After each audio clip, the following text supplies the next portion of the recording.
మనందరం కూడా మరలా కలుసుకునేటువంటి కృపను దేవుడు మనకు అనుగ్రహించాడు. దేవునికి స్తుతులు చెల్లిస్తున్నాం, ప్రార్థన చేసుకుందాం. స్తుతికి కారణభూతుడా మీకు వందనాలు దేవా. ఈ రాత్రి కాల సమయంలో ప్రభువా, పరిశుద్ధాత్మ దేవుడిగా తండ్రి దేవా, మీరు మాట్లాడుతున్నందుకు మీకు వందనాలు. మొరియా అనుభవాలను ప్రభువా, ఇలాగ నీ రాత్రి కాల సమయంలో మేము ధ్యానించేటువంటి నాయన కృపనిచ్చినందుకు మీకు వందనాలు. పరిశుద్ధాత్మ దేవుడిగా తండ్రి మీరు మా మధ్యనందుకు మీకు వందనాలు దేవా. నీ వాక్య భాగాన్ని ఎందరైతే వింటున్నారో వారందరికీ నాయన వినగలిగిన చెవిని దయచేయండి నాయనా.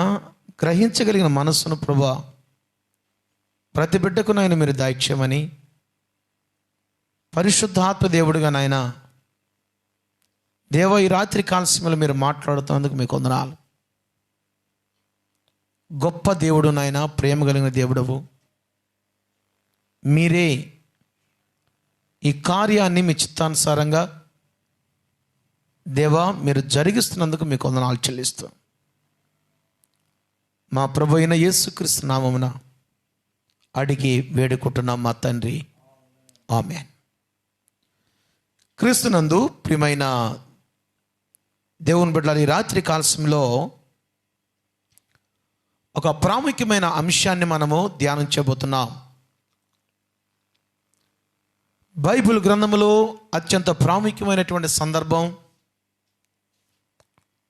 అత్యంత ప్రాముఖ్యమైనటువంటి అనుభవాలను దేవుడి రాత్రి కాలశంలో మనతో మాట్లాడబోతున్నాడు. మొరియా పర్వతం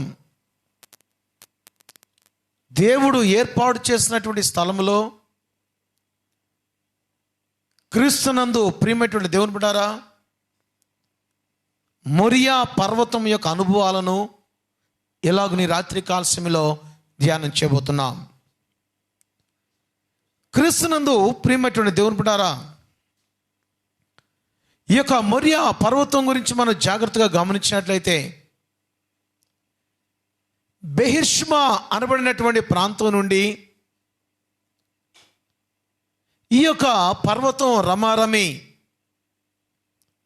60 మైళ్ళ దూరంలో ఉన్నట్లుగా చరిత్రలో మనం చూస్తాం.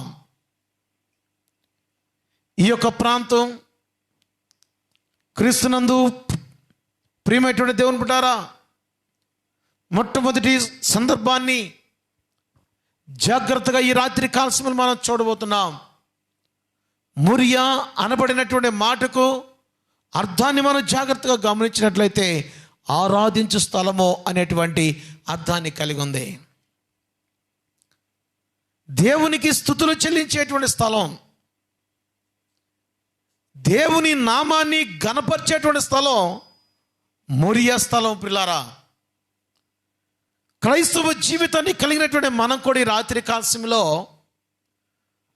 మొరియా స్థలంలాగా ఉండాలని దేవుడు ఆశపడుతున్నాడు.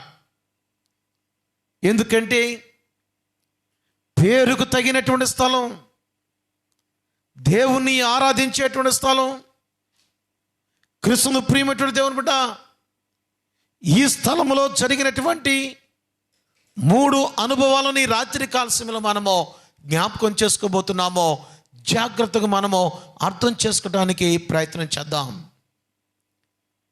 క్రైస్తవ జీవితాన్ని కలిగినటువంటి మనందరం కూడా మొరియా అనుభవంలో ఉండాలని, మొరియా వంటి స్థలంలోని ఉండాలని, మొరియా స్థలంలో జరిగినటువంటి ఆశీర్వాదాలు నీ జీవితంలో కూడా జరగాలని దేవుడు ఆశపడుతున్నాడు. ఈ రాత్రి కాలశంలో క్రీస్తునందు ప్రియ దేవుని బిడ్డ ఆలోచించే రాత్రి కాలశంలో మొరియా పర్వతం మీద జరిగిన 3 అనుభవాలు ఈ రాత్రి కాలశంలో మనం ధ్యానం చేయబోతున్నాం. మొట్టమొదటి అనుభవాన్ని మనం చూద్దాం. ఆది కాండము అబ్రహాము జీవితంలో జరిగినటువంటి ఒక సంఘటన మొరియా అనుభవాన్ని మనం చూడబోతున్నాం. ఆదికాండము 22వ అధ్యాయము మొట్టమొదటి వచనాన్ని మనము చదువుకుందాం. చూడండి, ఆదికాండము 22వ అధ్యాయము మొట్టమొదటి వచనాన్ని మనం చదువుకుందాం. ఆ సంగతులు జరిగిన తరువాత దేవుడు అబ్రహామును పరిశోధించెను. ఎట్లనగా, ఆయన అబ్రహామా అని పిలువగా అతడు చిత్తము ప్రభు అనెను. అప్పుడు ఆయన, నీకు ఒక్కడయున్న నీ కుమారుని అనగా నీవు ప్రేమించు ఇస్సాకును తీసుకొని మొరియా దేశమునకు వెళ్ళి అక్కడ నేను నీతో చెప్పబోవు పర్వతములలో ఒకదాని మీద అతన్ని అర్పించమని చెప్పాను. క్రీస్తునందు ప్రియమైనటువంటి దేవుని బిడ్డలారా, అబ్రహాము జీవితంలో జరిగినటువంటి విశ్వాస పరీక్షను మనం చూడబోతున్నాం. దేవుడు పరిశోధిస్తూ ఉన్నా. దేవునికి సాతానునికి తేడా ఏంటంటే, దేవుడు పరిశోధిస్తాడు, సాతానుడు శోధిస్తాడనేటువంటి సత్యాన్ని మనం నేర్చుకోవాలి పిల్లారా. దేవుడు ఎప్పుడు కూడా శోధించడు మనిషిని, సాతానుడు శోధిస్తాడు. కానీ దేవుడు అబ్రహామును పరిశోధిస్తున్నాడు. ఈ రాత్రి కాల సమయంలో పరిశోధిస్తూ ఉన్నాడు. విశ్వాస పరీక్ష అబ్రహాము జీవితంలో ప్రారంభమైనటువంటి పరిస్థితిని ఈ రాత్రి కాల సమయంలో మనం చూడబోతున్నాం పిల్లారా.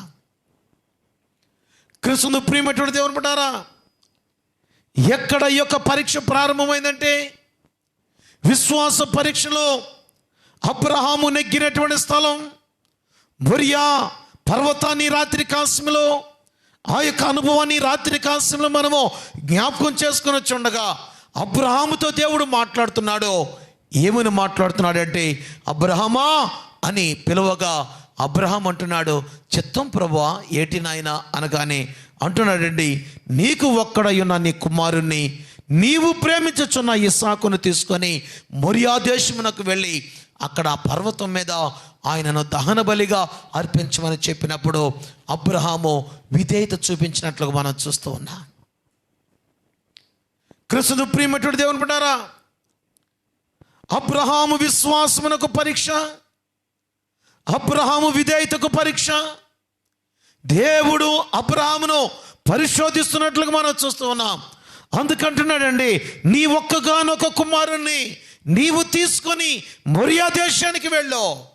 అక్కడ పర్వతం మీద నువ్వు ఏం చేస్తావంటే, నీవు ప్రేమించుచున్నటువంటి ఆ ఒక్కగానొక కుమారుణ్ణి నాకు దహన బలిగా అర్పించమని, ఎవడైనా నా బిడ్డను నేను ఇష్టపడుతున్నాను నాకు అర్పించమని దేవుడు సెలవిచ్చినప్పుడు అబ్రహాము విధేయత చూపించాడు. క్రీస్తును ప్రియమైనటువంటి దేవుని బిడ్డలారా, ఆలోచించండి. రాత్రి కాలశంలో అబ్రహాము దేవుని ఆజ్ఞను నెరవేరుస్తూ ఉన్నాడు. ఇస్సాకును తీసుకున్నాడు, పనివారాన్ని తీసుకున్నాడు. ఏమండి, గాడిద చూడండి, ఇక్కడ 3వ వచనంలో మనం చూస్తే, తెల్లవారినప్పుడు అబ్రహాము లేచి తన గాడిదకు గంత కట్టి తన పనివారిలో 2 తన కుమారుడుకు ఇస్సాకును వెంట పెట్టుకొని దహన బలి కొరకు కట్టెలు చీల్చి లేచి తనతో చెప్పిన చోటికి వెళ్ళెను. క్రీస్తునందు ప్రియమైనటువంటి దేవుని బిడ్డలారా, ఈ యొక్క స్థలానికి వెళ్ళటానికి 3 దినాలు ప్రయాణం చేస్తున్నట్లుగా చరిత్రలో బైబిల్ గ్రంథంలో మనం చూడగలం పిల్లారా. 60 మైళ్ళు నడిచాడు. బెయిర్షెబా నుండి అబ్రహాము నివాసం చేసేటువంటి స్థలం నుంచి ఈ యొక్క మొరియా పర్వతం మీదకి ఎన్ని మైళ్ళ దూరం అంటే 60 మైళ్ళ దూరం ఉంది. 60 మైళ్ళ దూరము 3 దినాలు గాడిదకు గంత కట్టి వారు ప్రయాణాన్ని కొనసాగించినటువంటి సందర్భాన్ని బైబిల్ గ్రంథంలో మనం చూస్తూ ఉన్నాం. క్రీస్తునందు ప్రియమైనటువంటి దేవుని బిడ్డలారా, 2 పనివారాన్ని తీసుకున్నాడు, వెంట పెట్టుకున్నాడు. కట్టెలను చీల్చి ఇస్సాకును వెంట పెట్టుకొని దేవుడు ఎక్కడికి వెళ్ళమన్నాడో, ఏ చోటికి వెళ్ళమన్నాడో అక్కడికి అబ్రహాము వెళ్ళినటువంటి సందర్భాన్ని మనం చూస్తున్నాం. చూడండి, ఇక్కడ 4వ వచనంలో 3వ నాడు అబ్రహాము కనులెత్తి దూరము నుండి ఆ చోటు చూచి తన పనివారితో, మీరు గాడిదతో ఇక్కడే ఉండుడి, నేనును ఇచ్చిన వాడును అక్కడికి వెళ్ళి దేవునికి మొక్కి మరలా వచ్చేదమని చెప్పినట్లుగా మనం చూస్తున్నాం. చూడండి, ఇక్కడ మరలా మేము వచ్చేదము. క్రీస్తునందు ప్రియమైనటువంటి దేవుని బిడ్డలారా, విశ్వాస పరీక్ష జరుగుతూ ఉంది. ఇక్కడ క్రైస్తవ జీవితాన్ని కలిగినటువంటి అబ్రహాము జీవితంలో అబ్రహాము విశ్వాసమును పరీక్షించినటువంటి దేవుడు, అబ్రహాము యొక్క విధేయతను పరీక్షించినటువంటి దేవుడు ఈ రాత్రి కాలశంలో మనలను కూడా పరీక్షిస్తాడేమో. ఆలోచించండి, రాత్రి కాలశంలో అబ్రహామును పరీక్షించి మనను పరీక్షించడో అనుకోకూడదు. మనం కొన్ని సందర్భాల్లో దేవుడు మన యొక్క విశ్వాసాన్ని పరీక్షిస్తూ ఉంటాడు. నా ఆజ్ఞను గైకొంటాడా లేదా, మరి యొక్క విధేయతను క్రీస్తును ప్రియమైనటువంటి దేవుని బిడ్డలారా దేవుడు పరీక్షిస్తూ ఉంటాడు. దేవుడు మనము ఏది ఎక్కువగా ప్రేమిస్తామో దానినే కావాలని కోరుకుంటాడు దేవుడు. అబ్రహాము ఇస్సాకును ప్రేమిస్తామన్నాడు, ఆ ప్రేమించే ఇస్సాకే నాకు కావాలన్నాడు. క్రీస్తునందు ప్రియమైనటువంటి దేవుని బిడ్డలారా అబ్రహాము ఆ ప్రేమించేటువంటి కుమారుని దేవునికి ఇచ్చినట్లుగా మనం కూడా ఏమండి భూలోకములో ఏదైనా నీవు ప్రేమిస్తూ ఉంటే అది దేవుని ప్రేమ కిందకు మనము లోపరిచేటువంటి క్రైస్తవ జీవితాన్ని మనం కలిగి ఉండాలి. బైబిల్ గ్రంథంలో కూడా హన్నా అనబడినటువంటి స్త్రీ మనకు కనబడుతుంది. ఆమెకు సమూయేలు అనబడినటువంటి బిడ్డ పుట్టినప్పుడు పాలు విడిచిన తర్వాత ఏమండి ఈ యొక్క హన్నా దేవునితో ఏదైతే నిబంధన చేసిందో ఆ నిబంధన ప్రకారము సమూయేలును పాలు విడిచిన తర్వాత షిలోహు అనబడినటువంటి ప్రార్థనా మందిరంలో ఏలి ఎదుట ఈ బిడ్డను అప్పగించి వచ్చినట్లుగా బైబిల్ గ్రంథంలో మనం చూస్తాం. అంటే తన అర్థం ఏంటంటే మాతృ ప్రేమను దేవుని ప్రేమకు లోపరిచినటువంటి హన్నా జీవితాన్ని మనం చూస్తాం. పిల్లారా, హన్నా మొట్టమొదటిగా దేవుని ప్రేమించింది. మొట్టమొదటిగా దేవుని యొక్క ఆజ్ఞను ప్రేమించినటువంటి హన్నా.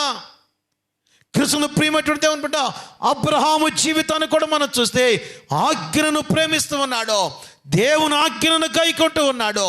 అంటున్నాడు పనివారితో, మీరు ఇక్కడే ఉండండి, నేను నా కుమారుడైనటువంటి ఇస్సాకు మేము ఆ మొరియా పర్వతం మీదకి వెళ్ళి మరలా మేము తిరిగి వచ్చేదము అంటున్నాడు. వచ్చేదను అనలేదు పిల్లారా, వచ్చేదము అంటే అబ్రహాము ఎంత విశ్వాసాన్ని కలిగి ఉన్నాడో చూడండి. తప్పనిసరిగా నా బిడ్డ నేను తిరిగి వస్తాం, విశ్వాసము కలిగినటువంటి అబ్రహాం.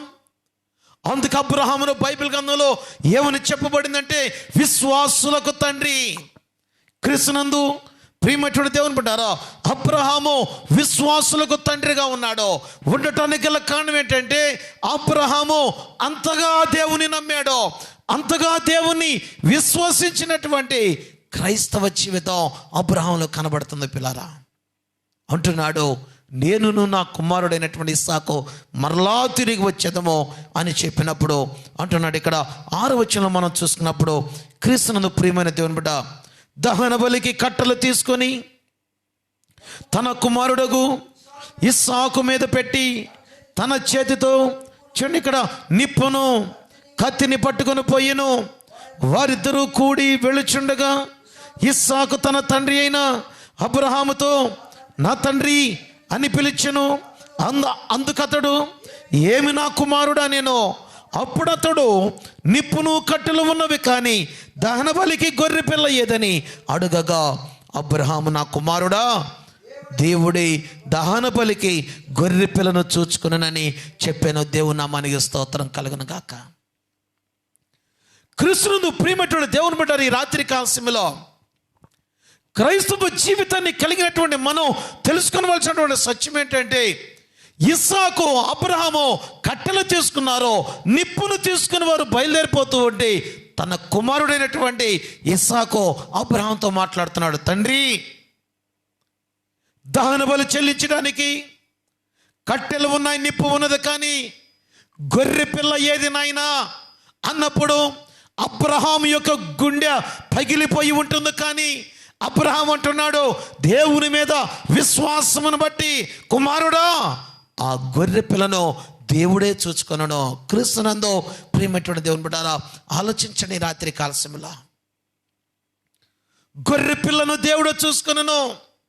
లోక పాపములో మోసుకొని పోయేటువంటి దేవుని గొర్రె పిల్ల. క్రీస్తును ప్రియమైనటువంటి దేవుని బిడ్డలారా, లోకములో ఉన్నటువంటి పాపాన్ని పరిహరింపబడటానికి యేసయ్యే ఒక గొర్రె పిల్లగా మార్చబడ్డాడు. ఇదే ఆ దేవుడే గొర్రె పిల్లను చూసుకొని ఈ లోకానికి పంపించినటువంటి సాదృశ్యం ఈ రాత్రి కాలశంలో మనకు కనబడుతుంది పిల్లారా. ఎందుకంటే ఇస్సాకు, అబ్రహాము ఇరువురు కూడా ఆ యొక్క మొరియా పర్వతం మీదకి వెళ్ళారు.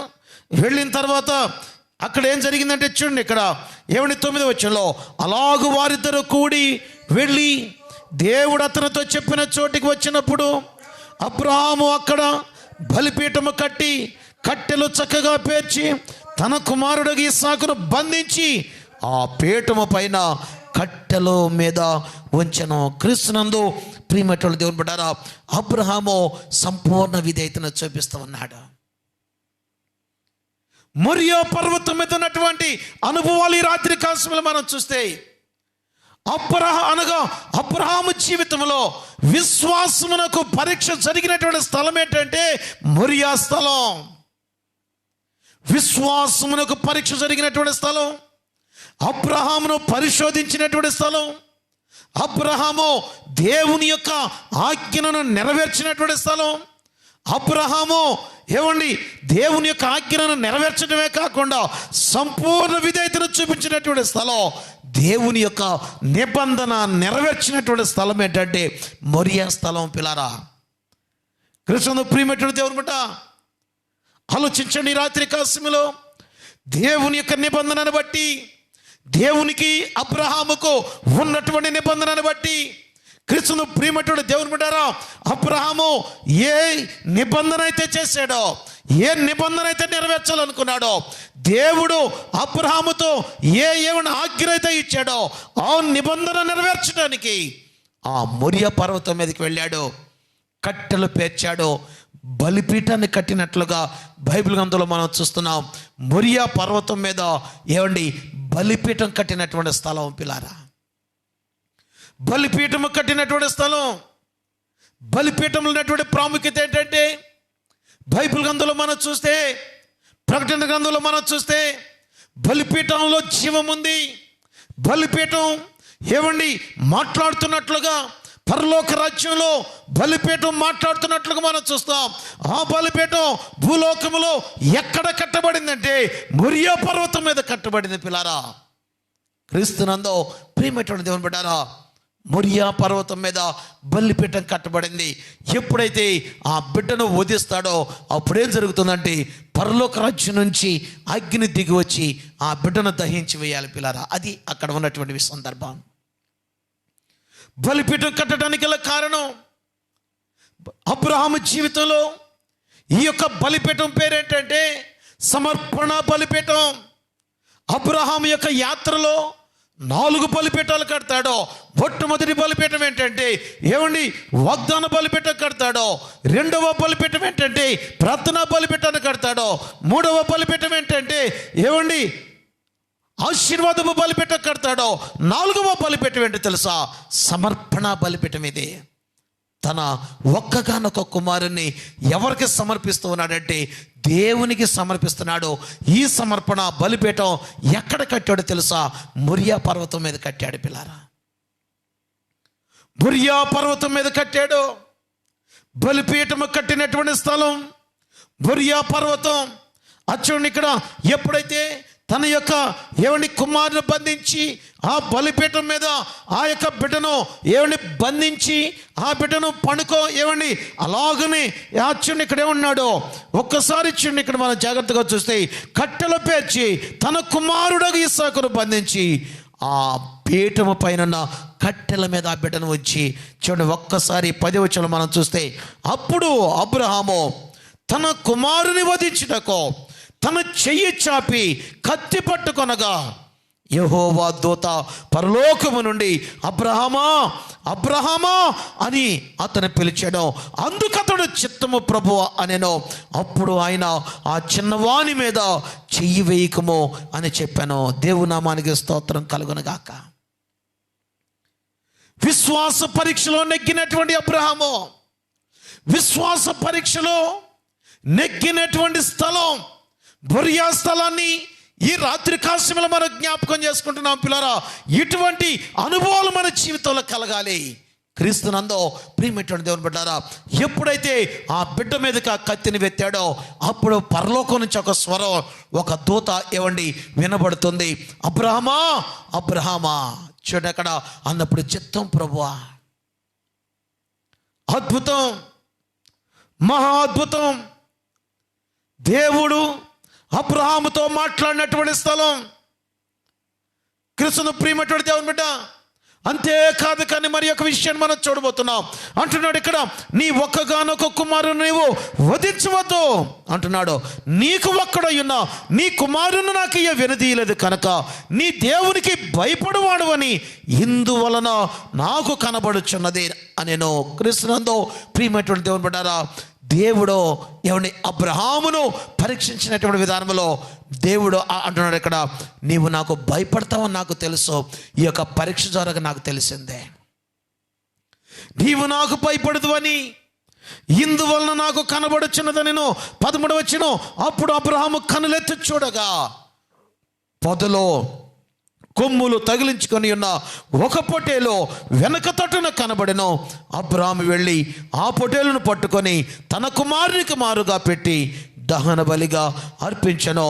అబ్రహాము ఆ చోటికి యెహోవా ఈరి అని పేరు పెట్టెను. అందుచేత యెహోవా పర్వతము మీద చూచుకొనును అని నేటి వరకు చెప్పబడెను. దేవుని నామానికి స్తోత్రం కలుగునుగాక. క్రీస్తును ప్రియమైనటువంటి దేవుని బిడ్డారా, ఇక్కడ ఒక అనుభవాన్ని మనం చూస్తున్నాం. ఆ యొక్క బిడ్డకు మారుగా ఆ పొదలో ఒక గొర్రె పిల్ల, ఒక పొట్టేలు కనబడింది. ఆ పొట్టేలును తీసుకుని వచ్చి ఆ ఇస్సాకుకు మారుగా ఈ యొక్క పొట్టేలును వధించినట్లుగా బైబిల్ గ్రంథంలో మనం చూస్తున్నాం. పొట్టేలు రక్తం చిందించబడింది. ఈ పొట్టేలు ఎవరికి సాదృశ్యంగా ఉందంటే ప్రభు అయినటువంటి యేసయ్యకు సాదృశ్యంగా కనబడుతున్నారు. క్రీస్తును ప్రియమైనటువంటి దేవుని బిడ్డారా, ఈ పొట్టేలు ప్రభు అయినటువంటి యేసు క్రీస్తు. ఈ రాత్రి కాలముల యొక్క సత్యాన్ని మనం చూస్తే నీకు మారుగా ఇస్సాకుకు మారుగా ఆ యొక్క పొట్టేలు ఎలాగున వధించబడిందో, సొగసును కోల్పోయి స్వరూపమును కోల్పోయి రక్తాన్ని చిందించబడినటువంటి ఆ యొక్క పొట్టేలను మనం చూస్తున్నాం. వధకు తేబడినటువంటి పొట్టేలు కనబడింది. అలాగనే వధకు తేబడినటువంటి గొర్రె పిల్లవాలి యేసయ్య నీ కొరకు వధించబడ్డాడు. పిల్లారా, ఎందుకో తెలుసా? ఇస్సాకుకు మారుగా ఇస్సాకును రక్షించటానికి, ఇస్సాకుకు ప్రాణం ఇవ్వటానికి, ఇస్సాకుకు జీవం ఇవ్వటానికి, ఇస్సాకు యొక్క ఆ యొక్క తన యొక్క స్థితిని పవిత్రపరచటానికి క్రీస్తునందు ప్రియమైనటువంటి దేవుని బిడ్డ, నీ జీవితంలో కూడా మనలను పవిత్రులుగా చేయటానికి ఆయన అపవిత్రుడిగా మార్చబడి క్రీస్తును ప్రియమైనటువంటి దేవుని బిడ్డ ఈ పొట్టేలు ఎలాగున వధించబడిందో అలాగున యేసయ్య ఆ గొలగతనబడినటువంటి కపాలమనమైనటువంటి స్థలములో నీ కొరకు నా కొరకు వధించబడ్డాడనేటువంటి సత్యాన్ని మనం గ్రహించాలి. బొరియా పర్వతం మీద నిబంధన నెరవేర్చబడింది. మానవ జీవితానికి దేవునికి ఉన్నటువంటి నిబంధన రక్తం చిందించబడింది, గొర్రె పిల్ల వధించబడింది, పొట్టేలు వధించబడినటువంటి స్థలం క్రీస్తును ప్రియమైనటువంటి దేవుని బిడ్డ ఈ యొక్క మొరియా పర్వతాన్ని మనం చూస్తున్నాం. అయితే క్రీస్తునందు ప్రియమైనటువంటి దేవుని బిడ్డ అబ్రహామును పరీక్షించినటువంటి స్థలం ఏంటంటే మొరియా పర్వతం. పిల్లారా, అబ్రహాము తనకు భయపడ్డా లేదా? ఒక్కసారి దేవుడు పరీక్షించాడు. అంటున్నాడు, నీవు భయపడదు అని ఇప్పుడు నేను తెలుసుకున్నాను. నేను క్రీస్తును ప్రియమైనటువంటి దేవుని బిడ్డ, దేవుడు అబ్రహామును పరీక్షించినటువంటి స్థలం మొరియా స్థలం, మొరియా పర్వతం. అనుకున్నాడు అబ్రహాము జీవితంలో దేవుడు ఏ విషయాలు పరీక్షించాడంటే కుమారుడు ముఖ్యమా దేవుడు ముఖ్యమా అని చూస్తే అబ్రహాము జీవితంలో దేవుడే ముఖ్యంగా కనబడ్డాడు. రెండో విషయం మనం చూస్తే అబ్రహాము విశ్వాసము కలిగినటువంటి వాడా అని చూస్తే విశ్వాసము కలిగినటువంటి వాడని మనం చూస్తాం. అబ్రహాము దేవునికి విధేయత కలిగిన వాడని చూస్తే అబ్రహాము దేవునికి విధేయత కలిగిన వాడని చూస్తాం. మనం అబ్రహాము కుమారుని ప్రేమిస్తున్నాడా, దేవుని ప్రేమిస్తున్నాడు అంటే దేవుణ్ణి ప్రేమిస్తున్నాడని చూస్తున్నాం. మనం అబ్రహాము దేవునికి భయపడ్డాడా లేదని చూస్తే అబ్రహాం మొట్టమొదటిగా దేవునికి మాత్రమే భయపడ్డాడు. క్రీస్తును ప్రియమైనటువంటి దేవుని బిడ్డ, అబ్రహాము విశ్వాస పరీక్షలో నెరవేర్చబడినటువంటి స్థలం ఏంటంటే మొరియా స్థలం. మొట్టమొదటి అనుభవాన్ని రాత్రి కాల సమయంలో మనం చూస్తూ ఉన్నాం. పిల్లారా, క్రీస్తును ప్రియమైనటువంటి దేవుని బిడ్డారా, ఆలోచించండి. ఈ రాత్రి కాల సమయంలో విశ్వాస పరీక్ష నెగ్గినటువంటి స్థలం ఏంటో తెలుసా? మొరియా పర్వతం. మొరియా అనుభవాన్ని ఈ రాత్రి కాలంలో పరిశుద్ధాత్మ దేవుడు మనకు జ్ఞాపకం చేస్తూ ఉన్నాడు. రెండవ విషయాన్ని మనం జాగ్రత్తగా చూస్తే మొదటి దినవృత్తాంతములు 21వ అధ్యాయము 1వ వచనాన్ని మనము చదువుకుందాం. ప్రియులారా, మొదటి దినవృత్తాంతములు 21వ అధ్యాయము 1వ వచనాన్ని చదువుకుందాం. తరువాత సాతాను ఇశ్రాయేలునకు విరోధముగా లేచి ఇశ్రాయేలీయులను లెక్కించుటకు దావీదును ప్రేరేపింపగా. చాలండి, క్రీస్తును ప్రియమైనటువంటి దేవుని బిడ్డ, దావీదును తప్పు చేయటానికి సాతానుడు ఇక్కడ ప్రేరేపిస్తూ ఉన్నాడు. ఆ ప్రేరేపణలో క్రీస్తును ప్రియమైనటువంటి దేవుని బిడ్డ, దావీదు శిక్ష అనుభవించినటువంటి స్థలం, శ్రమ పడినటువంటి స్థలం, ఆ యొక్క శిక్ష నుంచి విడుదల పొందినటువంటి స్థలం ఏంటో తెలుసా? ఈ యొక్క మొరియా స్థలాన్ని రాత్రి కాలంలో మనం చూడబోతున్నాం. పిల్లారా, మొట్టమొదటిగా మనం అబ్రహాము జీవితంలో జరిగినటువంటి ఒక ప్రాముఖ్యమైనటువంటి సంఘటన మనం చూసాం. రెండవదిగా మనం చూస్తే దావీదు జీవితంలో జరిగినటువంటి మరి యొక్క అనుభవాన్ని మనం చూస్తూ ఉన్నాం. పిల్లారా, దావీదు చూడండి, ఇక్కడ 21వ అధ్యాయము చూడండి. ఏమండి, ఒక్కసారి మనం చూస్తే మొట్టమొదటి వచ్చిన నేను చదువుతాను చూడండి. దావీదు ఇశ్రాయేలు దేశాన్ని, ఆయన రాజ్యాన్ని పరిపాలన చేయటం ప్రారంభించాడు. పరిపాలన చేయటం ప్రారంభించినప్పుడు అంటున్నాడు ఇక్కడ, తరువాత సాతాను ఇశ్రాయేలుకు విరోధముగా లేచి ఇశ్రాయేలును లెక్కించుటకు దావీదును ప్రేరేపింపగా. దావీదు మనసు ప్రేరేపించబడుతుంది. ఏమని ప్రేరేపించబడుతుందంటే, నా యొక్క సైన్యం ఎంత, నా సైన్యం యొక్క లెక్క ఎంత, నా పనివారెంత, నా బలగం ఎంత ఆలోచిస్తున్నాడో. దేవునికి కోపం వచ్చింది. దావీదు చేసినటువంటి తప్పేంటో తెలుసా? దేవుని వైపు చూసుకొని ఆయన చూడకుండా తన సైన్యం యొక్క బలగాన్ని చూస్తూ ఉన్నాడు. పిల్లారా, ఈ బలగం నన్ను రక్షిస్తుంది అనుకున్నాడేమో. నాకున్నటువంటి బలగం, నాకున్నటువంటి ఈ యొక్క ఐశ్వర్యం కావచ్చు, నాకున్నటువంటి పరిస్థితులు నన్ను రక్షించాలని చూస్తున్నాడు. కానీ దేవునికి కోపం వచ్చింది. క్రీస్తునందు ప్రియమైనటువంటి దేవుని బిడ్డారా, ఎప్పుడైతే దావీదుకు ఆ మనసు ప్రేరేపింపబడిందో 8వ వచనం చూడండి. పిల్లారా, దావీదు నేను ఈ కార్యము చేసి దావీదు అంతా చూడండి, ఇక్కడ 4వ వచనం మనం చూస్తే, అయినను యోవాబు మాట చెల్లక రాజా, చూడండి ఇక్కడ రాజు మాట చెల్లని గనక యోవాబు ఇశ్రాయేలు దేశమంతటా సంచరించి తిరిగి యెరూషలేమునకు వచ్చి జనుల సంఖ్యను వెరసి దావీదునకు అప్పగించెను. ఇశ్రాయేలీయులందరిలో కత్తి దూసువారు 11 లక్షల మందియో, యూదావారిలో కత్తి దుయ్యవారు 4,70,000 మందియో సంఖ్య వచ్చిరి. రాజు మాట యోవాబునకు అసహ్యముగా ఉండెను గనక అతడు లేచి బెన్యామీను గోత్ర సంబంధులకు ఆ సంఖ్యలో చేర్చలేదు. ఈ కార్యము దేవుని దృష్టికి ప్రతికూలమగుట చేత ఆయన ఇశ్రాయేలులను బాధ పెట్టాను. క్రీస్తునందు ప్రియమైనటువంటి దేవుని బిడ్డారా, ఈ మాట, ఈ పని, దావీదు చేసినటువంటి పని దేవునికి ప్రతికూలంగా ఉంది. క్రీస్తునందు ప్రియమైనటువంటి దేవుని బిడ్డారా, ఈ రాత్రి కాలంలో మనం కూడా ఆలోచించుకోవలసినటువంటి ఆ ఒక గొప్ప సందర్భం ఏంటంటే, ఆత్మీయ విషయం ఏంటంటే, నీవు దేవుని మీద ఆధారపడుతున్నావా, దేవుని శక్తి మీద ఆధారపడుతున్నావా, నీకున్నటువంటి బలగం మీద నీవు ఆధారపడుతున్నావా? ఆలోచించాలి రాత్రి కాలంలో. ఈ లోకములో ఉండేటువంటి బలగం మీద నీవు ఆధారపడితే దేవునికి ఇష్టం ఉండదు. ఈ లోకములో ఉండేటువంటి పరిస్థితుల మీద నీవు ఆధారపడితే దేవునికి ఇష్టం ఉండదు. మనము ఈ దేని మీద ఆధారపడాలంటే, ఎవరి మీద మనము ఆధారపడాలంటే ఈ లోక పరిస్థితుల మీద మనము ఆధారపడకూడదు. కానీ దేవునికి ఇష్టమైంది ఏంటంటే, దావీదు నుంచి దేవుడు కోరుకుంది ఏంటంటే, నీ నుండి నా నుండి దేవుడు కోరుకుంది ఏంటంటే, దేవుని మీద మనము ఆధారపడేటువంటి వారిగా ఉండాలి. దావీదు చేసినటువంటి పని దేవునికి ప్రతికూలంగా కనబడింది. దేవునికి ఇష్టం లేకుండా పోయింది.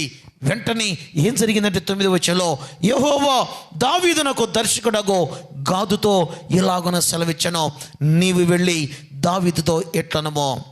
యెహోవా సెలవిచ్చినదేమనగా, 3 విషయములు నీ ఎదుట నుంచుచున్నాను. వాటిలో ఒకదాన్ని కోరుకొని ఎళ్ళ దానికి చేయుదును.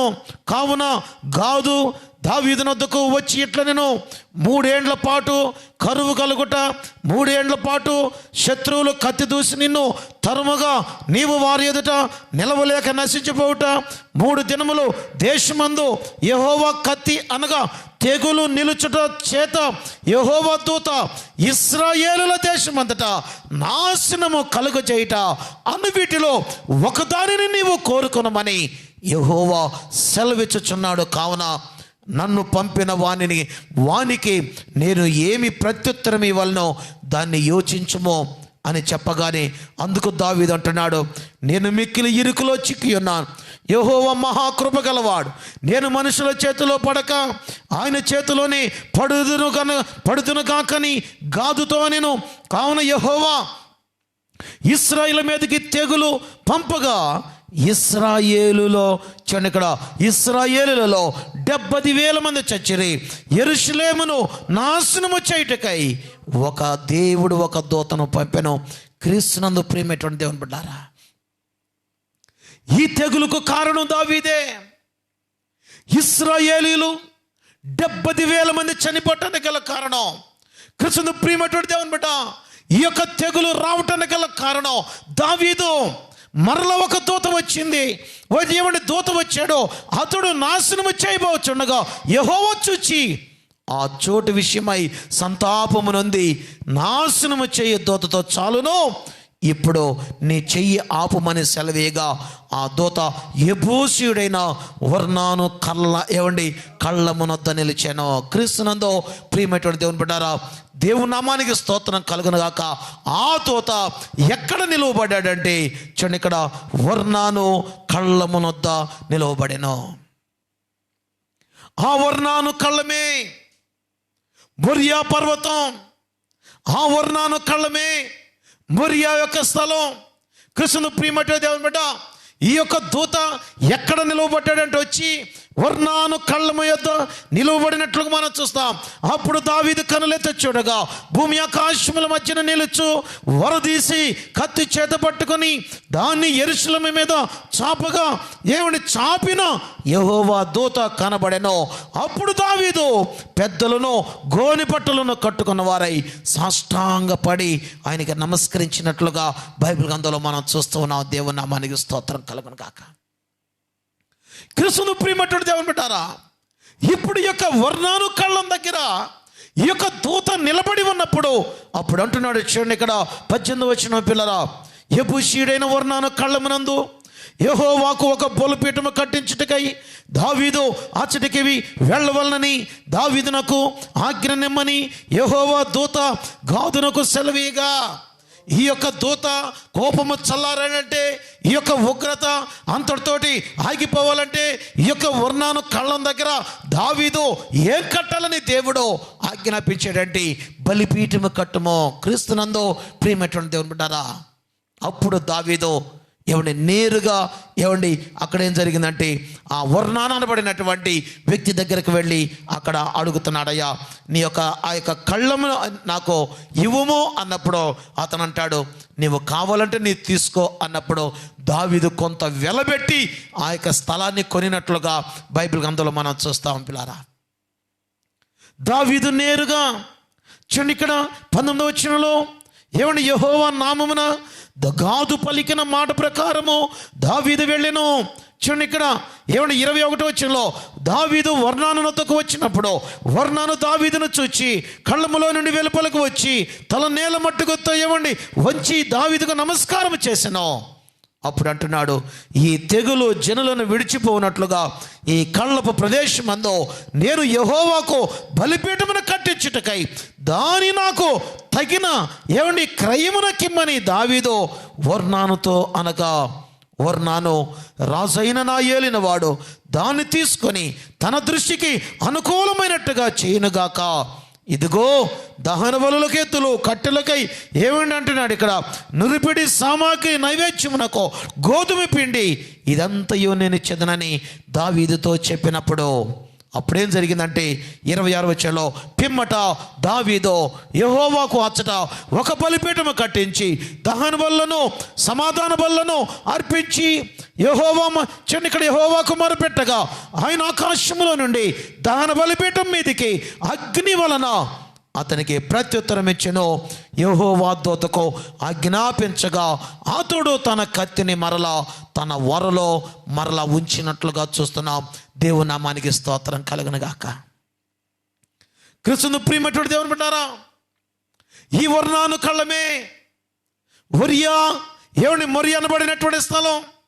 ఈ మొరియా స్థలంలో రెండవ అనుభవం ఏంటంటే దావీదు చేసినటువంటి తప్పు వలన, దావీదు చేసినటువంటి పాపం వలన క్రీస్తును ప్రియమైనటువంటి దేవుని బిడ్డ ఏమండి అక్కడ ఎంతో శ్రమ పడ్డాడో, ఎంతో వేదన పడ్డాడో, ఆ వేదనను తొలగించినటువంటి స్థలం ఏంటంటే మొరియా స్థలం పిల్లారా.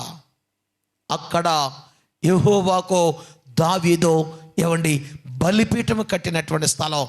ఎప్పుడైతే బలిపీఠం కట్టాడో ఆకాశముల నుండి దహన బలిపీఠం మీదకి అగ్ని దిగి వచ్చినటువంటి స్థలం ఈ యొక్క మొరియా స్థలం. వర్ణాను కళ్ళం పిల్లారా, ఈ వర్ణాను కళ్ళమే మొరియా స్థలం. వర్ణాను కళ్ళమే క్రీస్తును ప్రియమైనటువంటి దేవుని బిడ్డ ఆనాడు ఇస్సాకు బలిచ్చినటువంటి ఇస్సాకుకు బలి అర్పణ ఇవ్వటానికి వెళ్ళినటువంటి స్థలం. క్రీస్తును ప్రియమైనటువంటి దేవుని బిడ్డారా, ఆలోచించండి. రాత్రి కాశంలో ఈ యొక్క స్థలములో కళ్ళముంది, ఈ యొక్క వర్ణాను కళ్ళముంది. కళ్ళము దేనికి సాదృశ్యం కనబడుతుందంటే ఆ యొక్క విత్తనముల మీద ఉన్నటువంటి పొట్టు పోవటానికి అనగా ఒక బలిష్టమైనటువంటి ఆహారం దొరికేటువంటి ఆ యొక్క స్థలానికి సాదృశ్యంగా ఉంది పిల్లారా. అంటే దాని అర్థం ఏంటో తెలుసా? వర్ణాను కళం ఎన్నుకోవటానికి గల కారణం ఏంటో తెలుసా? దేవుని బిడ్డలు కూడా ఇలాంటి అనగా పొట్టుపోయినటువంటి గింజల్లాగా నీవు ఉండాలని దేవుడు ఆ స్థలాన్ని ఎన్నుకున్నట్లు ఈ రాత్రి కాలంలో మనం చూస్తాం పిల్లారా. క్రీస్తును ప్రియమైనటువంటి దేవుని బిడ్డారా, ఈ యొక్క మొరియా స్థలం మీద దావీదు జీవితంలో జరిగినటువంటి అనుభవాలు ఏంటంటే తెగులు నిలిచిపోయినటువంటి స్థలం. రెండవది ఏంటంటే దేవుని యొక్క బలిపీఠము కట్టబడినటువంటి స్థలం. మూడో విషయం ఏంటంటే దేవదూత యొక్క కత్తి వరలో పెట్టబడినటువంటి ఒక స్థలం. క్రీస్తునందు ప్రియమైనటువంటి దేవుని బిడ్డారా, ఈ బలిపీఠం మీద దేవునికి దహన బలి చెల్లించేటువంటి స్థలం ఏంటంటే వర్ణాను కళ్ళం మొరియా స్థలం అనేటువంటి సత్యాన్ని మనం గ్రహించాలి.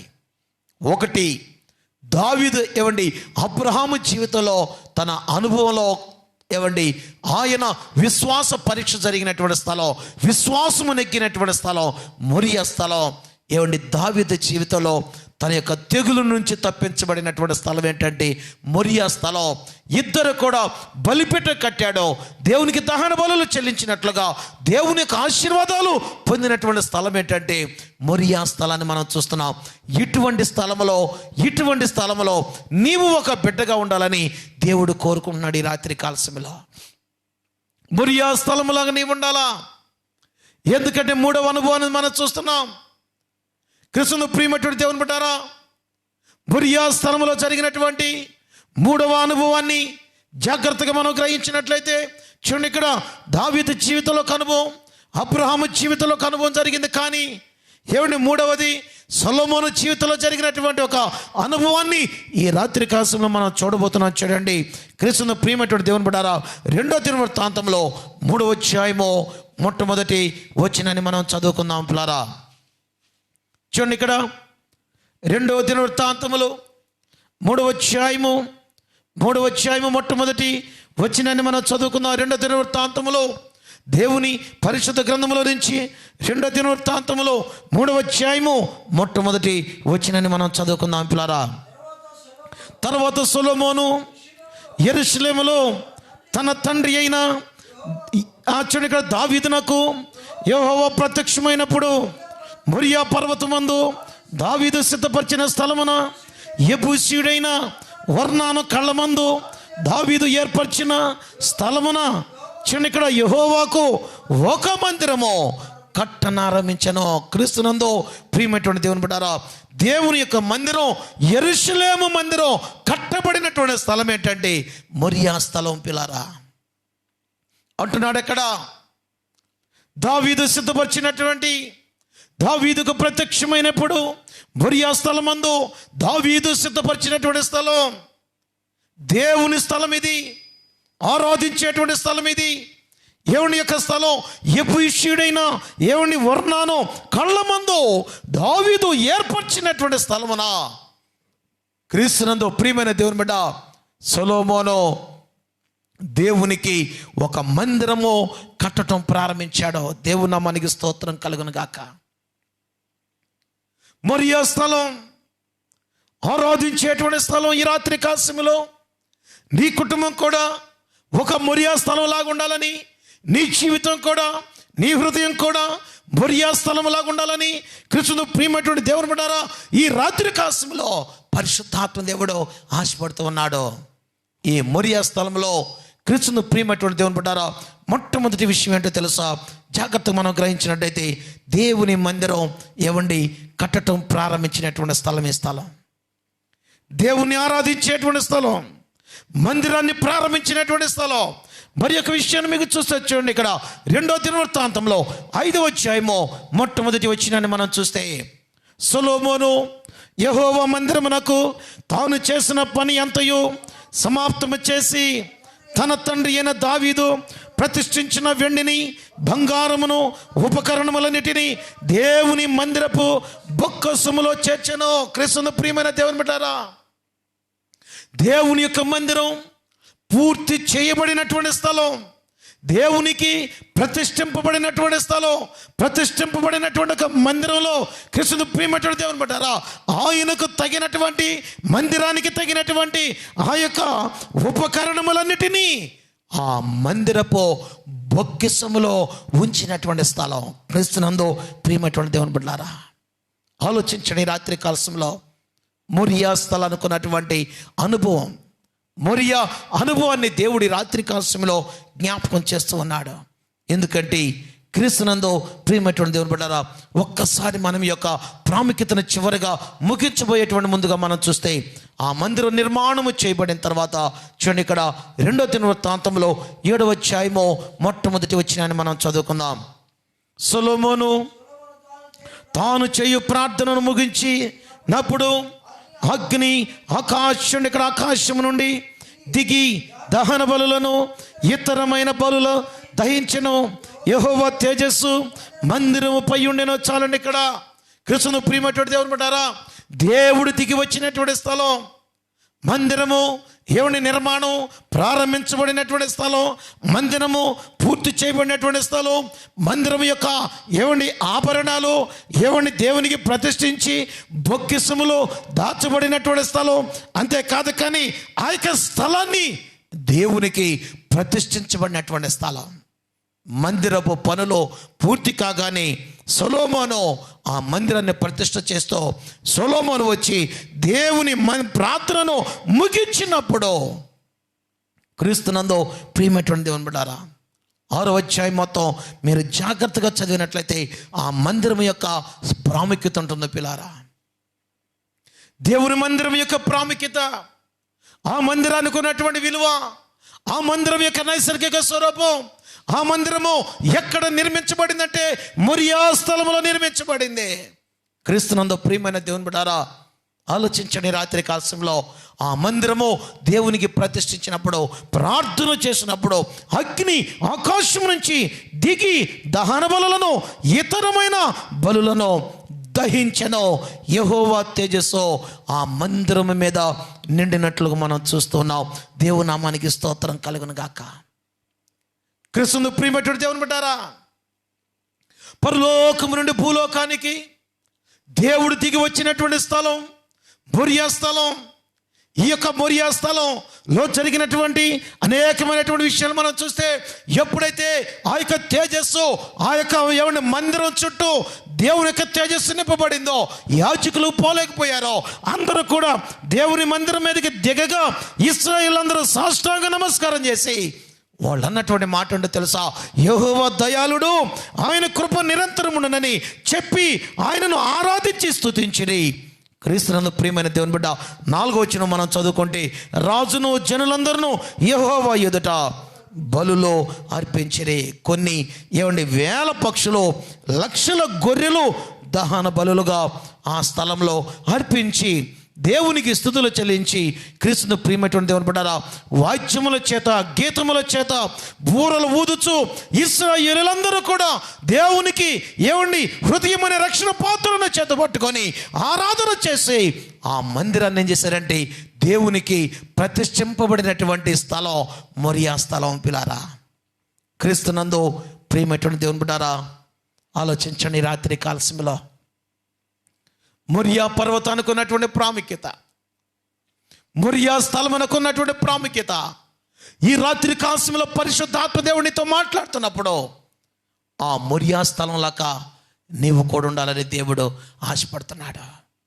ఎందుకో తెలుసా, క్రీస్తునందు ప్రియమైన దేవుని బిడ్డ, బైబిల్ గ్రంథంలో మనం చూస్తే మొట్టమొదటిగా అబ్రహామును విశ్వాసమును పరీక్షించిన స్థలం, దేవుడు పరిశోధించినటువంటి స్థలం. రెండవదిగా మనం చూస్తే దావీదు పాపం చేసినప్పుడు ఆ శిక్షను తొలగింపబడినటువంటి స్థలం. అంతేకాదు కానీ అబ్రహాము ఇలాగున దావీదు దేవునికి బలిపీఠం కట్టి దహన బలులు చెల్లించినటువంటి స్థలం. ఆ స్థలమే దావీదు కుమారుడైనటువంటి సొలొమోను యెరూషలేము మందిరము కట్టబడినటువంటి స్థలం మొరియా స్థలం. పిల్లారా, ఆ స్థలమే దేవునిని ఆరాధించేటువంటి స్థలం. ఆ స్థలమే యెరూషలేము అనబడినటువంటి మందిరం. సమాధానానికి సాదృశ్యంగా ఈ రాత్రి కాల్స్యంలో పరిశుద్ధాత్మ దేవునితో మాట్లాడుతూ ఉన్నాడు. కాబట్టి ప్రియ దేవుని బిడ్డ, ఆలోచించి రాత్రి కాల్స్యంలో నీ జీవితం, నీ కుటుంబం ఈ రాత్రి కాల్స్యంలో మొరియా స్థలం లాగా ఉండాలని, మొరియా అనుభవాలు నీ జీవితంలో నెరవేరాలని దేవుడు ఆశపడుచుండగా, ఆశ కలిగినటువంటి దేవుని యొక్క మాటల చేత మనం కూడా దేవుని తృప్తిపరిచే వారిగా ఉండాలని హృదయపూర్వకంగా రాత్రి కాల్సంలో కోరుకుంటూ, ఈ యొక్క విత్తబడినటువంటి వాక్యం 30 60 100 ఆశీర్వదింపబడాలని హృదయపూర్వకంగా కోరుకుంటూ ఈ మాటలు ముగిస్తూ ఉన్నాను. దేవుడు మిమ్మల్ని దీవించునుగాక. ఆమేన్. ప్రార్థన చేసుకుందాం. స్తుతికి కారణభూతుడా మీకు వందనాలు దేవా. ఈ రాత్రి కాల్సంలో నాయన విత్తబడినటువంటి నాయన వాక్య భాగాన్ని బట్టి ప్రభు మీకు వందనాలు చెల్లిస్తాం దేవా. ఈ రాత్రి కాల్సంలో ఎందరైతే నా నీ వాక్య భాగాన్ని విన్నారో వారందరి జీవితాల్లో నాయన అయ్యా మీరు మేలులు దయచేయమని, మొరియా అనుభవాలు ఈ రాత్రి కాల్సంలో తండ్రి మీరు మాట్లాడారు. ప్రతి బిడ్డ నాయన, ప్రతి బిడ్డ యొక్క కుటుంబం, ప్రతి బిడ్డ యొక్క హృదయ స్థితి నాయన మొరియా స్థలంలాగా ఉండేటువంటి కృప దయచేయమని, మిమ్మల్ని ఆరాధించేటువంటి స్థలంగా, ఆరాధించేటువంటి జీవితాలుగా ప్రతి బిడ్డ నాయన వర్ధిల్లేటువంటి కృప దయచేయమని, ఈ వర్తమానం విన్నటువంటి ప్రతి బిడ్డ జీవితంలో ఆశీర్వాదము కలుగు చేయమని, కృప కలుగు చేయమని, మీరు మాకు ఇచ్చిన ధన్యతను బట్టి దేవా, భాగ్యమును బట్టి, కృపను బట్టి నాయన మీకు వందనాలు చెల్లిస్తూ మా ప్రభువైన యేసుక్రీస్తు నామమున అడిగి వేడుకుంటున్నాం మా తండ్రి. ఆమేన్. మన పరమ తండ్రి అయిన దేవుని ప్రేమయు కుమారుడైన యేసుక్రీస్తు కృపయు పరిశుద్ధాత్మీయ కన్యుని సహవాసం ఇక్కడ చేరిన ప్రతి బిడ్డకును, వాక్య భాగాన్ని విన్నటువంటి ప్రతి బిడ్డ, ప్రతి కుటుంబానికని సర్వకాలము సదాకాలం మీ కృప తోడై ఉండనుగాక. ఆమేన్, ఆమేన్, ఆమేన్. దేవుని నామానికి స్తోత్రం కలుగును గాక. క్రీస్తునందు ప్రియమైన దేవుని బిడ్డారా, మరలా రేపు 9 గంటలకు మరలా కలుసుకుందాం. యూట్యూబ్ను మీరు సబ్స్క్రైబ్ చేసుకోండి. డానియల్ పాటిబండ్ల ఆ యొక్క యూట్యూబ్లో దాదాపుగా ఒక 70 మెసేజ్లు అప్లోడ్ చేయబడ్డాయి. ఈ యొక్క మెసేజ్లన్నీ కూడా మీరు మరలా వినదలిచినట్లయితే యూట్యూబ్లో మీరు సబ్స్క్రైబ్ చేసుకోండి. డానియల్ పాటిబండ్ల అని సబ్స్క్రైబ్ చేసుకోవాలని ప్రేమతో మిమ్మల్ని విజ్ఞప్తి చేస్తూ కొద్ది మాటలు ముగిస్తూ ఉన్నాను. దేవుడు మిమ్మల్ని దీవించును గాక. ఆమెన్. అందరికీ వందనాలు.